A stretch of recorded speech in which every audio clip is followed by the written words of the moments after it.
Ევროპა ჩემთვის ასოცირდება განვითარების, განათლების და უკეთესი მომავლის წყაროსთან. ევროპა მე და არა მხოლოდ მე სთავაზობს უკეთეს განათლების სისტემას, უკეთეს სამუშაო გარემოს და უკეთეს ცხოვრების ხარისხს, ესე რომ ვთქვათ. მოდი დავიწყოთ პირველიდან, მაგალითად განათლების სისტემა. ალბათ საქართველოს მასშტაბით აღიარებული ფაქტია, რომ როცა საბაკალავროს ამთავრებს სტუდენტი საქართველოში, ძალიან დიდი ნაწილი მიემგზავრება ევროპაში, რათა უკეთესად დაიცვას ხარისხი. პირადი მაგალითიდან ვსაუბრობ, იმიტომ რომ მყავს ორი უფროსი და რომელიც ასევე საზღვარგარეთ არის წასული იმისათვის, რომ უკეთესი განათლება მიიღოს და მე ვარ პიროვნება, რომელსაც არ უნდა, რომ ეს მოხდეს საზღვარგარეთ. მინდა, რომ საქართველოშიც მქონდეს ზუსტად იგივე განათლების პირობები, რაც არის ევროპაში. სწორედ ერთ-ერთი მიზეზი თუ რატომაც მინდა, რომ საქართველო იყოს ევროკავშირის წევრი, არის ეს, რადგან თუ ჩვენ ვიქნებით ევროპის ნაწილი, გვექნება შესაძლებლობა, რომ მივიღოთ ისეთივე განათლება, ისეთი ხარისხის განათლება, როგორიც ევროპაშია. რაც შეეხება ცხოვრების დონეს.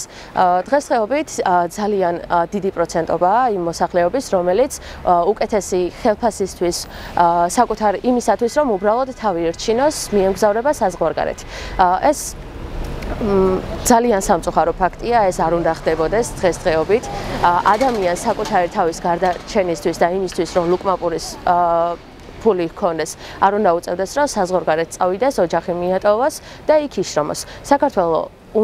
საქართველოს უნდა გააჩნდეს ისეთი ეკონომიკური მდგომარეობა და ის პირობები, რომ ქართველმა ისევ შეძლოს თავისივე ქვეყანაში იშრომოს და თავი ირჩინოს. უწყვეტად მიმდინარეობს საქართველოს რამოდენიმე ქალაქში აქციები, განსაკუთრებით გამოირჩევა თბილისი და ბათუმი.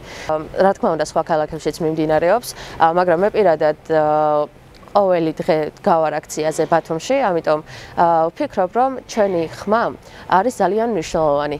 რაც უფრო მეტი ადამიანი გამოვა ქუჩაში და რაც უფრო მეტი ვიქნებით, უფრო მარტივი იქნება, რომ გავაგებინოთ ჩვენი ხმა არა მხოლოდ საქართველოს მოქალაქეებს, არამედ მის ფარგლებს გარეთაც. რაც უფრო მეტი ვართ და რაც უფრო მეტი გამოვხატავთ პროტესტს, მით უფრო მარტივია, რომ ჩვენი ხმა მივაწვდინოთ არა მხოლოდ ევროკავშირს, ასევე მთელს მსოფლიოსაც.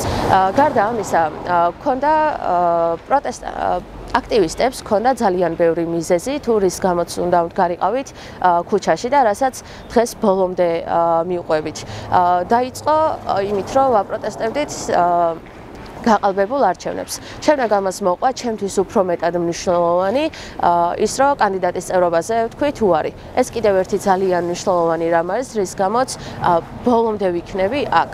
იმიტომ რომ წეგან ვისაუბრე რა მნიშვნელობა აქვს ჩემთვის ევროპას. ამიტომ არ ვაპირებ, რომ ესე მარტივად ვთქვა უარი ჩემი მომავლისთვის ბრძოლაზე. ერთ-ერთი მიზეზი, რის გამოც ეს ყოველივე გრძელდება, არის ის, რომ ისინი გვიზღუდავენ და გვართმევენ თავისუფალი არჩევანის უფლებას და ასევე გვართმევენ სიტყვის თავისუფლებას.